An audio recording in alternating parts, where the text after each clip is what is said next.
தந்தி தொலைக்காட்சி நேயர்களுக்கு வணக்கம். நல்லதை சொல்வோம், நல்லதை செய்வோம், நல்லதே நடக்கும். இன்று 25/9/2024 புதன்கிழமை. திருவாதிரை நட்சத்திரம் இரவு 4:08 வரை, பிறகு புனர்பூசம் நட்சத்திரம். இன்றைக்கு நான் உங்களுக்கு சொல்ல இருக்கிற நல்ல கருத்து பழமொழிகள் கூறும் படிப்பினைகள் அப்படின்னு சொல்லி இந்த பழமொழிகளுக்கெல்லாம் சரியான விளக்கம் ரொம்ப பேருக்கு தெரியறதில்லை. கிராமப்புறங்களில் நான் போய் சேகரித்து சுமார் ஒரு 300-400 பழமொழிகளுக்கு விளக்கம் தயார் செய்து அதை நம்முடைய தினத்தந்தியின் வாயிலாக, அவர்கள் தினத்தந்தி பதிப்பகத்தின் வாயிலாக இதயம் தொட்ட பழமொழிகள்னே சில ஆண்டுகளுக்கு முன்னால் வெளியிட்டாங்க. இந்த நூல் வெளியிடுவதற்கு மூல காரணமாக இருந்தது என்ன அப்படின்னா, ஒரு முறை கவிஞர் கண்ணதாசன் எங்கள் ஊருக்கு வந்தபோது, ஐயா கண்டது கற்க பண்டிதனாவன்னு ஒரு பழமொழி இருக்கே, எப்படி கண்டதையெல்லாம் கற்றவன் பண்டிதனாக முடியும்னு அவற்றை கேட்டேன். கண்டது கற்க பண்டிதனாவான்னு ஒரு பழமொழி உண்டு. இந்த பழமொழிகள் எப்படி செயல்படுதுன்னு தெரிஞ்சுக்கணும் இல்லையா, அதனால அவற்றை கேட்டேன். அவர் சொன்னார், கண்டது கற்க பண்டிதனாவான்னா கண்ட நூல்களை எல்லாம் கற்றா பண்டிதனாக முடியாது. நல்ல நூல்களை இனம் கண்டுபிடித்து கண்டு அது கற்று பண்டிதனாகலாம்னாரு. கண்டது கற்று பண்டிதன் ஆகலாம். நல்ல நூல்களை இனம் கண்டுபிடித்து அதை நாம் படித்து நாம் பண்டிதனாக மாற முடியும்னு சொன்னார். அப்போதான் எனக்கு தெரிஞ்சிச்சு இந்த பழமொழிகளில் எவ்வளவு சிறப்பான விளக்கம் இருக்குது, உள்ளார்ந்த அர்த்தம் இருக்குன்னு. அதில் ஒரு அற்புதமான பழமொழி அந்த புத்தகத்தில் குறிப்பிட்டிருக்கேன். பொதுவாக யானைக்கு ஒரு காலம் வந்தால் பூனைக்கு ஒரு காலம் வரும்னு சொல்லி கிராமப்புறங்களில் சொல்லுவாங்க. ஒருத்தருக்கு ஒரு நல்ல நேரம் ஒரு காலத்தில் வரும், ஒரு காலத்தில் கெட்ட நேரமாக போயிடும் அவங்களுக்கு. சிலருக்கு நல்ல நேரம் திடீர்னு வரும். யானைக்கு ஒரு காலம் வந்தால் பூனைக்கு ஒரு காலம் வரும். அவர் நல்லா இருந்தார், இப்போ இவர் நல்லா இருக்கார் அப்படின்னு சொல்லுவாங்க.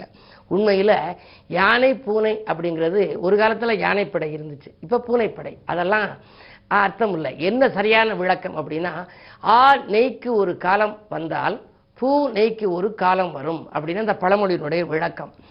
நெய்யினா என்ன, ஆவின் பால்னு வாங்குறீங்க. என்றால் பசுன்னு அர்த்தம். பசுவினுடைய நெய்க்கு ஒரு காலம் வந்தால் பூவினுடைய நெய்க்கு ஒரு காலம் வருமா. பூவிலிருந்து வடியக்கூடிய நெய் எதுனா தேன். இந்த நெய் இருக்கே, பசுவினுடைய நெய் இளமையான காலத்தில் நம்ம சாப்பிட்டா ஜீரணிக்கும், உடல் மினுமினுப்பாக வரும். நெய்யை நம்ம இட்லியில் ஊற்றி சாப்பிடலாம், சோறில் ஊற்றி சாப்பிடலாம். நெய் ஆகாரம் சாப்பிடுகின்ற பொழுது நம்முடைய உடல் மினுமினுப்பு வரும். ஜீரணிக்கக்கூடிய ஆற்றல் நமக்கு இளமையில் இருக்கும். முதுமை அடைஞ்சிட்டோம் அப்படின்னா ஜீரணிக்கிற ஆற்றல் இருக்காது.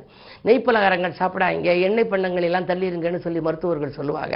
அப்போ வயதான காலத்தில் செரிக்கணும்னா என்ன பண்ணணும், தேன் விருந்தாகவும் இருக்கும், மருந்தாகவும் இருக்குமா. பூவிலிருந்து வடியக்கூடிய நெய் எது அப்படின்னா தேன்.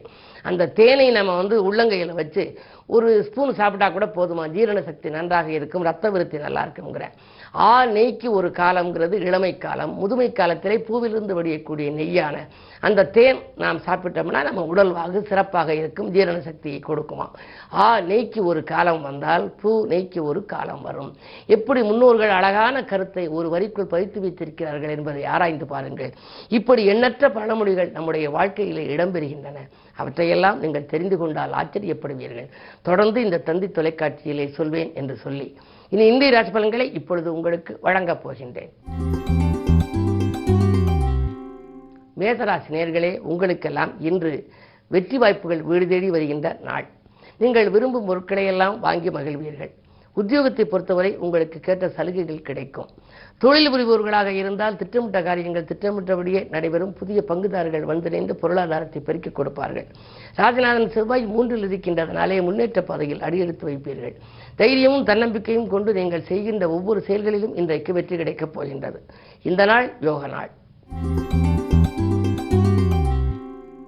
ரிஷபராசி நேயர்களே, உங்களுக்கெல்லாம் முன்னேற்ற பாதையில் அடியெடுத்து வைக்கின்ற நாள். முக்கிய புள்ளிகளின் ஒத்துழைப்பு இன்றைக்கு கிடைக்கும். நேற்று நடைபெறாத ஒரு சில காரியங்கள் இன்று நடைபெற்று மகிழ்ச்சியை வழங்கப் போகிறது. பஞ்சமஸ்தானத்திலே சூரியன்.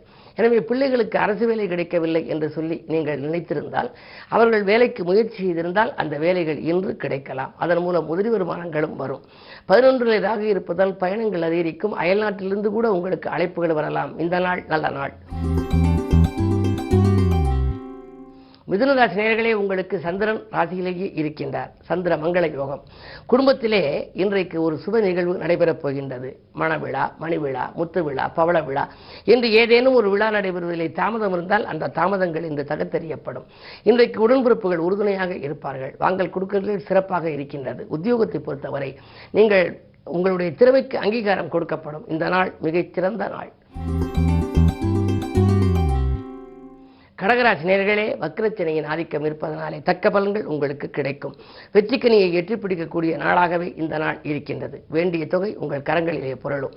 கொடுக்கல் வாங்கல்கள் சரளமாக இருக்கும். சொத்துக்கள் வாங்குவது பற்றியும் விற்பது பற்றியும் சிந்திப்பீர்கள்.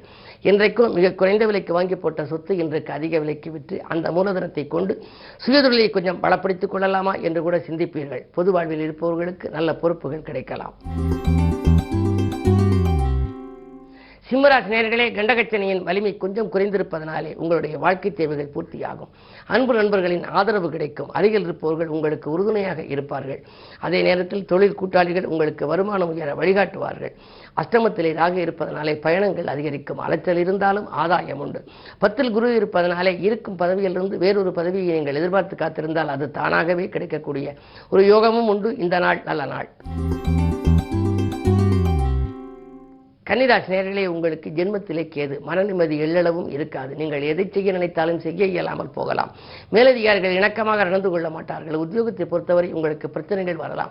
எதிலும் ஸ்திரமாக இருக்க முடியவில்லையே என்று கவலைப்படுவீர்கள். சூரியனோடு கேது இருப்பதனாலே உங்களுக்கு மன அமைதி குறைவு ஏற்படும். அதே நேரம் அகலக்கால் வைப்பதன் மூலமும் அமைதி குறையலாம். திட்டமிட்ட காரியங்கள் திசை மாறி செல்கிறதே என்று கவலைப்படலாம். இன்றைக்கு புதன்கிழமை என்பதனாலே உங்களுக்கு அனுமன் வழிபாடு ஆனந்தமான வாழ்க்கையை அமைத்துக் கொடுக்கும்.